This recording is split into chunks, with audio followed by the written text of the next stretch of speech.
So, welcome back, everybody. I appreciate you coming back on board. We're back at our regular scheduled program. I'm your host, Preacher Moss, and you are officially at the Shout Out Show with Preacher Moss. For all the moms who weren't able to come on to the show tomorrow and any moms' names that I may have forgotten, please don't be mad at me. I just want to tell you, hey, it may be belated, but definitely to all of you, a happy Mother's Day, and I hope that was a great family day for all of you. I know it was for me. For the first time, we had our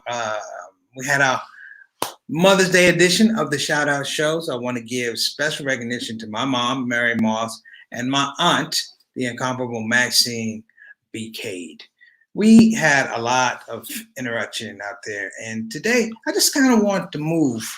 I want to shift gears a little bit, and this kind of goes back to the scope of creativity that we had been talking about a while back. I did a program. You could look at it. It should be on the list of shows on YouTube. But I did a show called Creativity in the Age of COVID. So I want to revisit parts of that, and I don't want to go too far. But today's show is called Scaling Hope and Productivity. Scaling Hope and Productivity. First of all, I want everybody to approach this situation, even with COVID, with the deaths and the illness and the job loss. I don't want you to lose sight of the fact that at the end of the rainbow is the same as the beginning of that rainbow, and that is that there's always a piece, a sliver, or an opportunity that awaits all of us. It should be said, as we move through this crisis, that this period in American history, world history, if you will go down undoubtedly as one of the most creative, productive, and innovative times in history, as we all had to change in nature some type of core value in us to adjust to the situation around us. Some of us became teachers to our children. Some of us took our health more seriously. Some of us, we lost our jobs and we by fault found ourselves maybe being entrepreneurs. Some of us had to go through the trauma of letting people go or dealing with death in an unusual manner. However it is, it happened. I would say this, and I would hope that this would make sense. I would say that at some point in time, we've all engaged this idea of hope. Hope, Hope, hope. I thought it would be prudent and possibly a great discussion point to talk about the idea of hope. When I say hope, I mean it's an expectation. We hold out an expectation that something's going to happen a certain way. Something. Thank you, Riri Chase. That's my sister right there. We hold out hope, thinking that something is going to happen, and hope is fine. But at a certain point in time, hope has to be scaled up. And the idea of hope being scaled up is the fact that we're no longer going to have expectations, we're going to have strategy. We're going to have protocol, we're going to have a rubric for how this hope looks. It has to manifest into something. Oftentimes, we hold out hope. The larger engagement of hope is sometimes that we think that other people are hoping the same way we're hoping, and that's not true.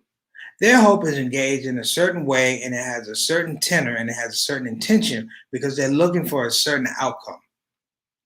Per se, in the times of slavery, the thing that was sold to the slave that should always be remembered is that you had hope. It wasn't a hope that master gave you. It was a hope that at some point in time, you would develop a strategy that would allow you to act on the hope and move from expectation to action. One of the most defining things that happened in the times of the slaves were that they learned how to read. And learning how to read, it gave them strategic imperative to understand that the hope of the people that enslaved them was not the hope that would give them freedom. That said, in the age of COVID, there's a danger because people are merely hoping that the situation changes and they're not implementing strategies to make sure at some point in time there is some sort of mobility that moves us from point A to point B. In that situation, when we don't do that, hope is a very dangerous thing. Now, I hope, see how I said that? Very natural. My desire is that we talk about the idea of hope and we move it to the space of productivity. Productivity is interesting because that, ironically, is the thing that is most likely going to get us out of this situation with COVID 19. Hope does not work. Productivity and action are the things that need to be refined and they need to be put to the forefront of any conversation that we're going to have from this point moving forward. Let me give you a parallel. Many of you know that I'm a stand-up comedian. That's all well and good. Let me tell you strategically what the comedian and the audience experience when they come together at a club for a show. On one regard, the audience hopes that the comedian is funny. They hope they're going to get a laugh because that laugh contributes to the quality of their evening. The comedian hopes that he's going to be funny because if he's funny, it gives him other opportunities to do other things. You see what I'm saying? And in that space, that hour show, that 90-minute show, that engagement, there is a transfer, a trade, if you will, of hope, expectation, strategy, expectation, hope. It's a cyclic thing. I'm saying that we need to look at that as a way and a pathway, if you will, out of the current situation. It will be said, and I could be wrong, forgive me, this is from me, this is from no one else, but I would say the current administration does not hope for the same things that we hope for. Thus, you can no longer put your hard-earned energy and desires in people who are irrational. When they are irrational, there is no hope for you. There is no hope for us. The idea is that you have to change the paradigm. Give you a great example. One time I was doing a show, okay? The show was going pretty well. I'm having a good time. I'm getting a good reaction from the audience. I stopped because I realized that something is going on in the back of the show. The back of the show, it's a fight.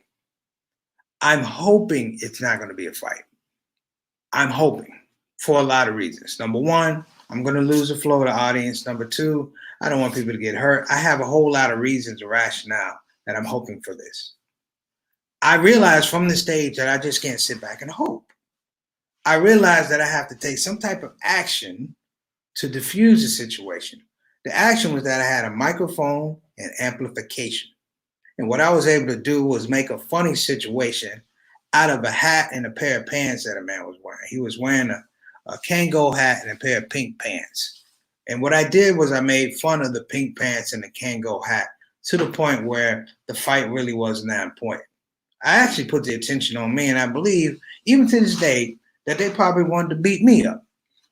Hey, it is what it is. However, in a very small way, we were able to tilt the situation. We were able to move it off its center a little bit and develop new meaning. This talk is about developing new meaning coming out of crisis. We're talking about people who are sick, dealing with infection, dealing with death. Okay. Well, let me tell you the hope factor with this. The hope factor is that you have to have a strategic understanding of illness in the United States. While we may be fast approaching 80,000 deaths here in the United States, the fact of the matter is, let's be honest, almost 700,000 people died from heart disease, stroke, diabetes-related illnesses last year. So you figure 80,000. It's like, yeah, the aspect now is that our minds are occupied with this idea of something that you can't see, something that you can't touch, but more so something that doesn't have a cure. That's honest. We're talking about, in Islam, we call it the khayb, al-khayb, the unseen. We are fascinated with the unseen, but if you understand anything about death, you're usually the last one to see it. You may know, but you're the last one to see it. So reframing that. Let's talk about life. I earlier, in a couple of broadcasts earlier, I really made the point, and I tried to emphasize this often, that this is probably the most creative period that we're going to have right now. Meaning things are flattened. when I say flatten, let me explain what I mean. It means all those artificial barriers that you may have been dealing with in your life. Maybe you want to start a business, but you know what? I needed this type of money to do it. It's a little flat now. You're going to find opportunities that were not available to you simply because businesses are having to deal with the reality of they don't have the employees they want. They can't afford the luxury to be, let's say, discriminating. That's a kind note. Be discriminating, not discrimination. Wink, wink. Be discriminating about who they hire. Work needs to be done. Now, the work you used to do for maybe $4 because of Corona, now that work is, you can do it for maybe $34. So the employees now have to play the game that they've been playing on you. That said, strategically, what are we looking for? We're looking for sustainability. We're looking for that piece of understanding that's going to move us from point A to point B. Not to be redundant, but let's be honest, when COVID hit, it caught us by surprise. And we could call the president, da-da-da. But you know what? We've been living the dream. America, whether we want to say it or not, we've been living the dream. The idea of American exceptionalism, not American real life, but American exceptionalism, the projection we give across the seas is that we're never vulnerable. We're impenetrable. We're all this, we're all that, and we're not. It only took one disease to wipe out our whole standard of living. You have in the umpteen millions of people who have filed for unemployment for the first time in their life. And my heart goes out to them. But also this challenge. This challenge goes out to you. Okay, you've been knocked down. What are you going to do to get up? Once you get up, what are you going to do to walk? And once you finish walking, what are you going to do to run? Because they say this is a marathon, not a sprint. Well, you know what? It still involves running.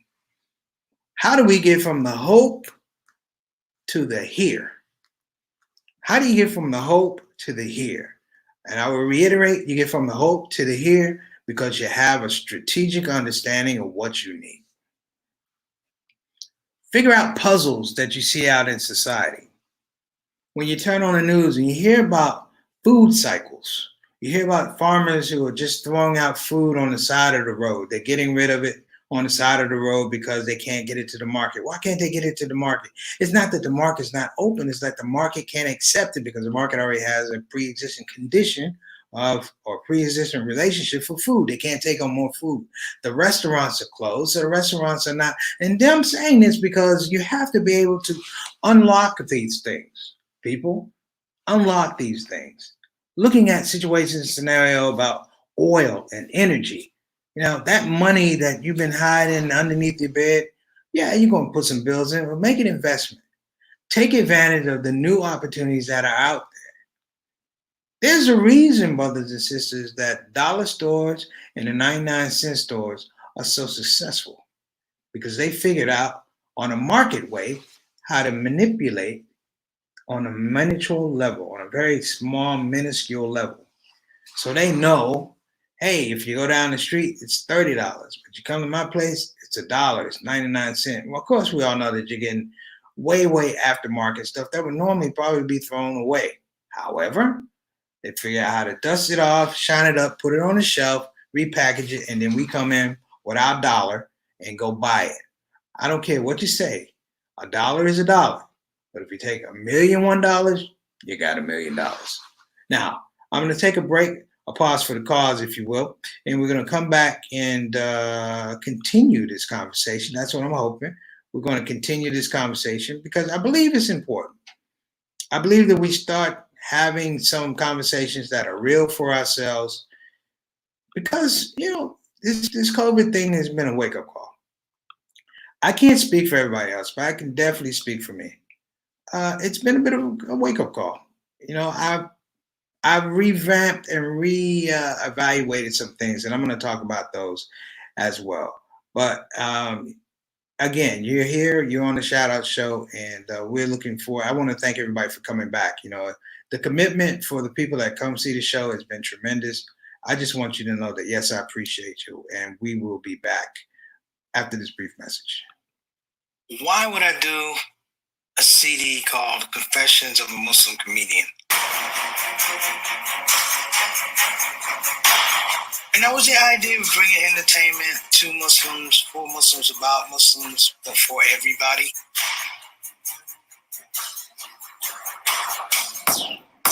I got Dean in my life. Who is Dean? What you bring me, brother? You know how Muslims get you all hyped up? And like, he said, brother, you ready to be Muslim? I said, yeah. He said, you know what that means? I said, tell me, brother. He said, you ready to give up the swine? I said, yes, sir. I'm giving up the swine. He said, are you ready to give up the alcohol? I said, yes, sir. I'm ready to give up the alcohol. He said, you ready to give up the women? I said, yes, sir. I'm ready to give up the alcohol.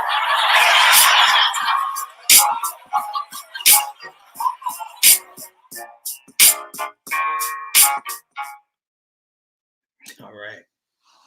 A brief interlude, if you will. Thank you guys so much. To continue on what we were speaking about, we are at, it's not a crossroads. It's not a crossroads. It may be a fork in the road, but it's not a crossroads. I don't like the crossroads thing. The fork in the road mimics something that my mentor always told me, Mr. Reginald Kitchen, when we were confronted with different situations. He said, well, you got two choices. You can either get bitter or you can get better.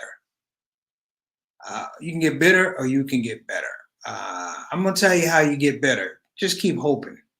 Just keep hoping and have expectations with no plan.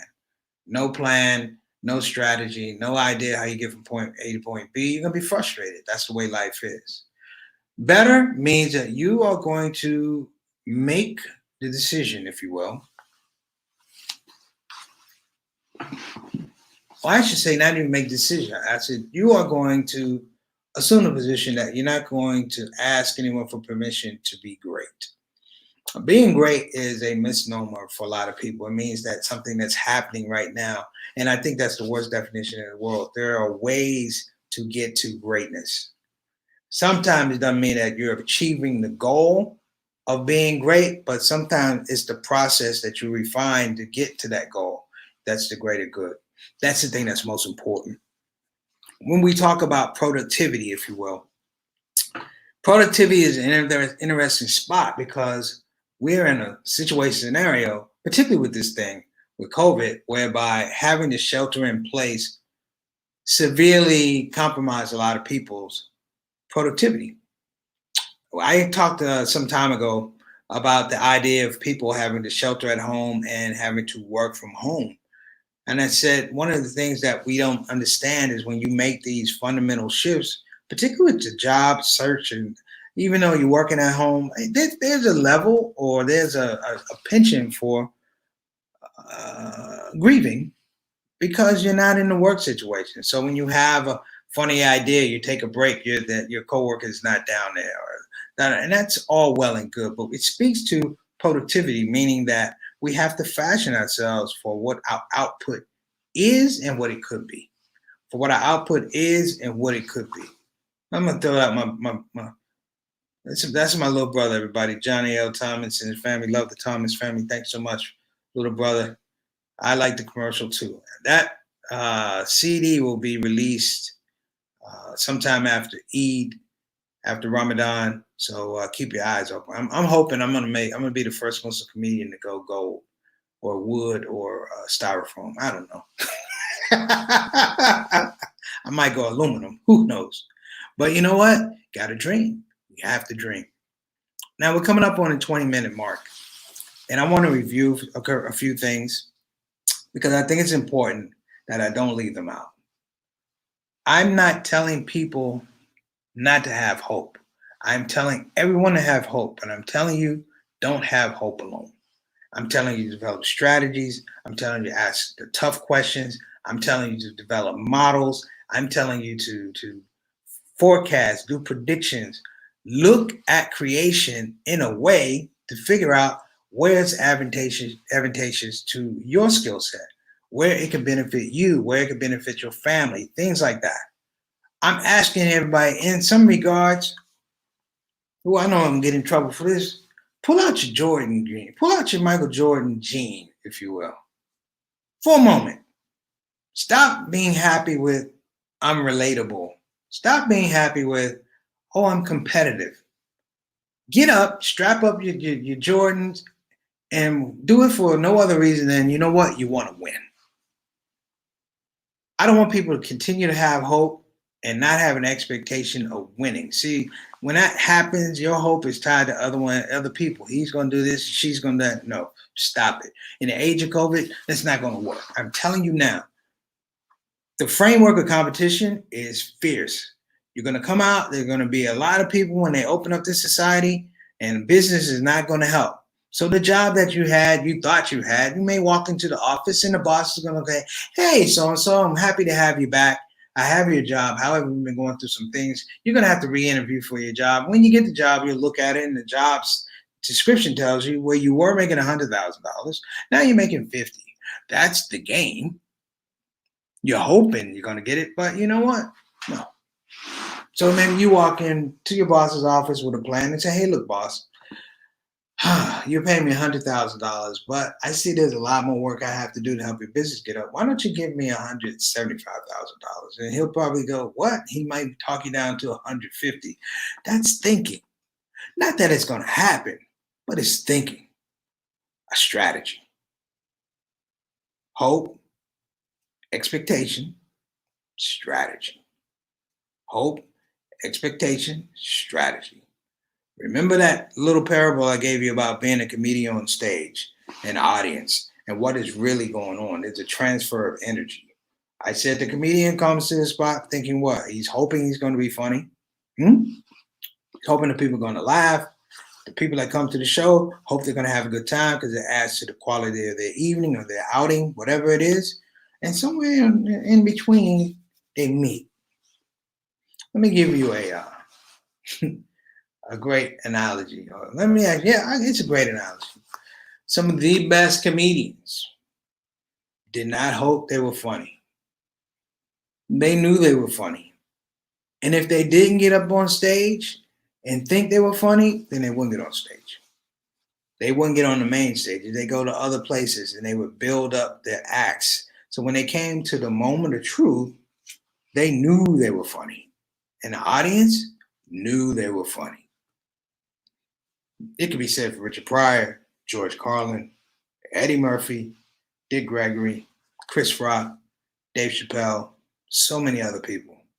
But they knew they were funny. Why did they know they were funny? Because all the joke writing they did had strategy. So, brothers and sisters, I think I've talked pretty well today. I felt like I made some points, some salient points. And if I did not, and if I offended anybody, I want to apologize. That was not my intention. My intention is to give away information that works for me, and I'm giving it to you. What you do with it is your own business. That's number one. Number two is I want us to move from center and begin thinking about the processes that we are seeing. A young man called me today and he said, well, what do you think is going on with society? I said, well, metaphorically, the house is burned down and we're all standing around with buckets of water.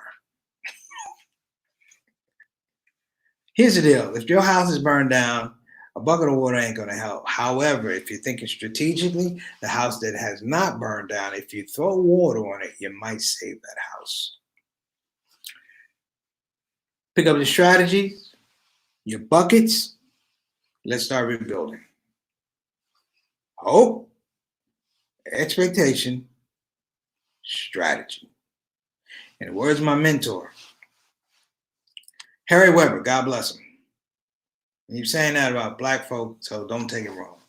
He said about black folks because we have a different type of creativity gene, but he said this. He said, black people are great at making moves, but horrible at making decisions.